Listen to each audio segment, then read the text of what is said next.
Now, this is a story from a couple of hundred years ago. And in those days, if you were a soldier coming back from the war, people didn't like you or trust you. They thought, you must be coming here planning to steal from us. Because if you were on the losing side in the war, you might not have gotten paid and you're just going home. And if you're on the winning side of the war, you may have been paid and stolen beyond that and gotten in the habit of living well, and you might want to steal some more on the way home. So people didn't trust soldiers. So it was that the 3 soldiers who were going home were walking along the roads, trying to get food where they could as they went through towns and villages. But in one village that had suffered a lot, the people saw the soldiers coming down the road and said, "Quick, hide everything. Hide the food and the drink and the money, everything." And so everyone hid everything that was worth stealing or eating or drinking. By the time the soldiers came into the town, they came to the house of one of the inhabitants and said, "Please, do you have something to eat or drink? We're so hungry and thirsty." And the woman said, "There's water to drink in the well, but that's all we have. Everything's already taken care of." "Well, all right." And they went and got water from the well, and they asked at other houses and got the same kind of answer. No one had any food to spare for them. And they thought, maybe we're going about this the wrong way. Let's do something clever. Let's use our brains and get food.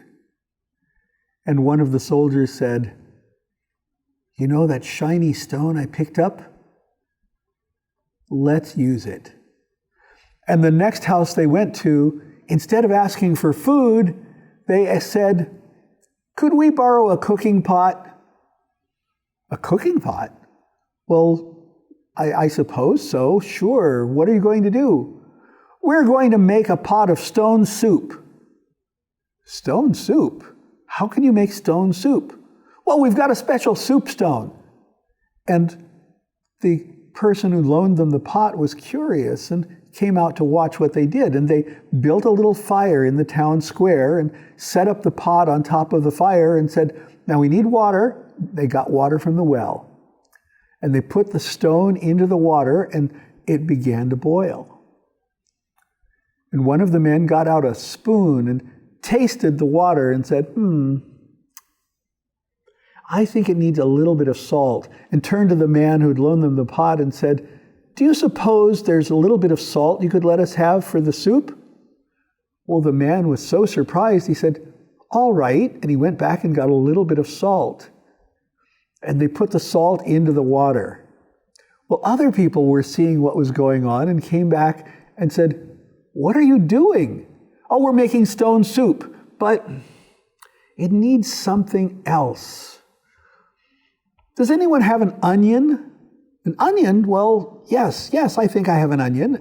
And a lady went back and got an onion and they cut it up into the stone soup.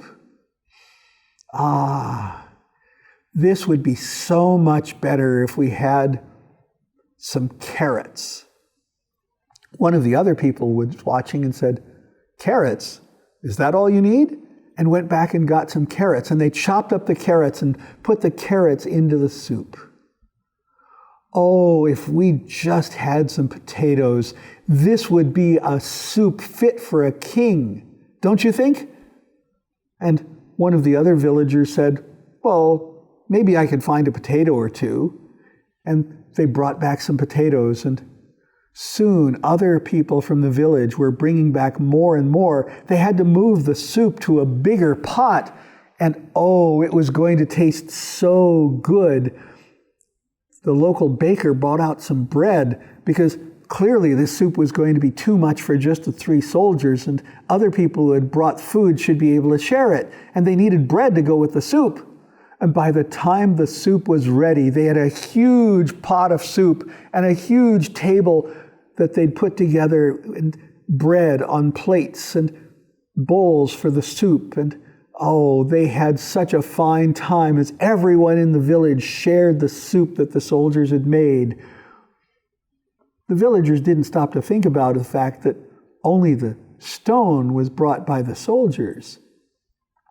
Well, at the end of the evening, everyone in the village was so happy.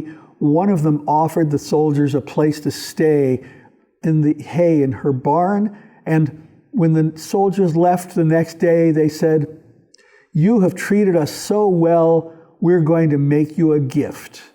Now remember, you have to follow the ingredients exactly as we prepared them last night.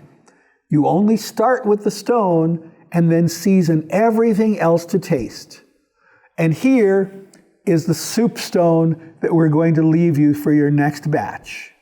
And the villagers gladly accepted the wonderful stone that had made such great soup.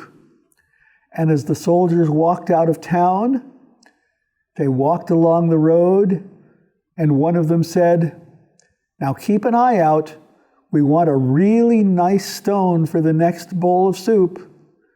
And so it was. They continued walking all the way home, fed by stones. And that was the story of stone soup.